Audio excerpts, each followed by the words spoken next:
So round two of buying a card collection. Full disclosure, this collection was purchased from the same person as the previous video. He's a business owner in the same town as me. He contacted me that he had a ton of more cards. He said it was a lot more boxes again, but this time he had a ton in top loaders, or actually in plastic, were his words. I thought this must be the singles that were conveniently missing from the boxes I already purchased from him. Of course, it would be foolish to assume that, so I went into this deal a little more guarded. He sent no pictures and he didn't give me an amount he was looking for. This always makes me a little nervous because we may be nowhere near agreeing on a price. I didn't want to waste his time, but I also didn't want to be pressured into buying trash. He was difficult to contact as he would reply to messages like a day or two late, and then out of the blue he'll message several times. That was my experience with most transactions on Craigslist, and he was no exception. Hey guys, and if you're not already a subscriber to my buddy's YouTube channel, that's Grunt Baseball, go check him out for all things baseball. Of course, the season just ended. His team, the Yankees, lost horribly. Yeah, but he's a great reference for all things baseball. Check him out when you get a chance. If you're not already a subscriber to my channel, go down and click that subscribe button. It helps my channel grow, and I appreciate it. Oh, and check out the James Cameron reference at the very end of this video. Okay, getting back into it. So we finally decided on a meeting place, a parking lot, the same place as we met the last time.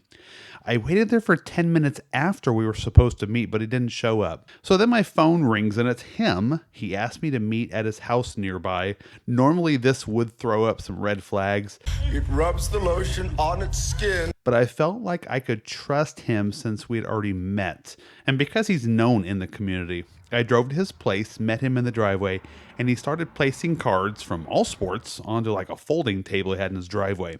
First off, I told him the cards on the table I went through looked well searched. He had a box labeled 1989 Upper Deck Complete Set.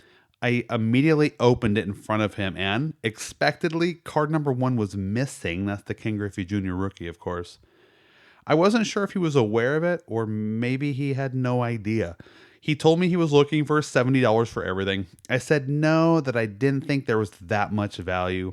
He offered to keep the football and basketball and one of the boxes of top-loaded cards, and I would buy the rest for $50. I countered with $40. He agreed and we shook hands and I left. I didn't search much of the cards prior to buying them, but I was pretty confident I'd be okay with this purchase. There were 2 graded cards. So it was a PSA 8 1985 Topps Kirby Puckett rookie. It had the old PSA label. And then there was a Big Papi parallel graded in a 9. I wouldn't have chosen to grade the Big Papi card, but whatever. So with the 2 PSA cards, I figured I had made about half of my money. When I unloaded the cards, I quickly found 2 cards I had not seen that got me a little excited. An auto of Albert Bell and Hall of Famer Lou Brock. With those cards and the 2 graded cards, I think I mostly had made my money back right there. So like I said in the first video, it's not just about making money back as far as the value. It's about having fun sorting. 8 hours spent sorting was a ton of fun.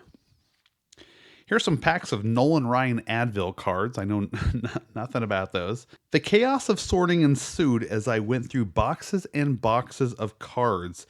Yeah, mainly junk wax. For 3 days, I had the kitchen table full of cards. It looked like a tornado had come through. I have a super awesome and understanding wife. I found a lot of the cards were water damaged and a lot of the loose cards were super trashed. So several hundred cards went straight into the trash. Several boxes were complete sets with all the good cards removed. That's really frustrating.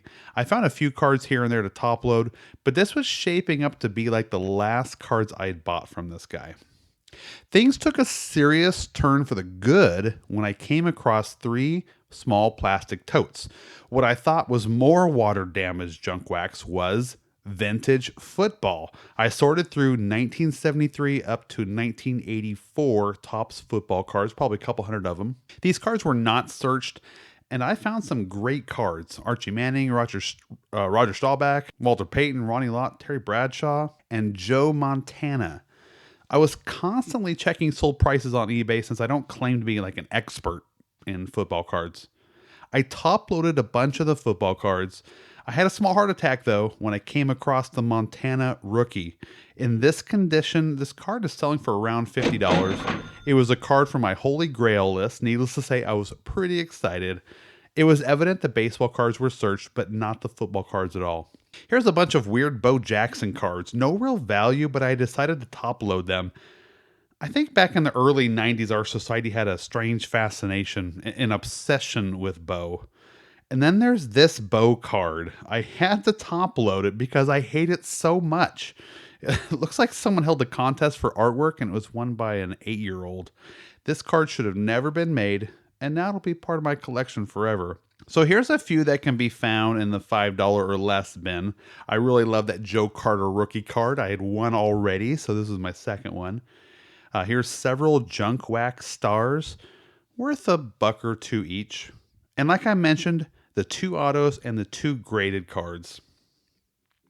So by the numbers, here's kind of the breakdown of everything. So it was probably just shy of 25,000 cards. I paid $40 total for everything. The singles alone I added up, and I think I'm pretty conservative when I say they came up to about $190 worth of value. So overall, very pleased. Guys, what do you think? Leave some comments down below of what you saw, what you agree, what you disagree with. And if this is popular, we'll do some more of these. So don't forget to like and subscribe, and we'll see you next time.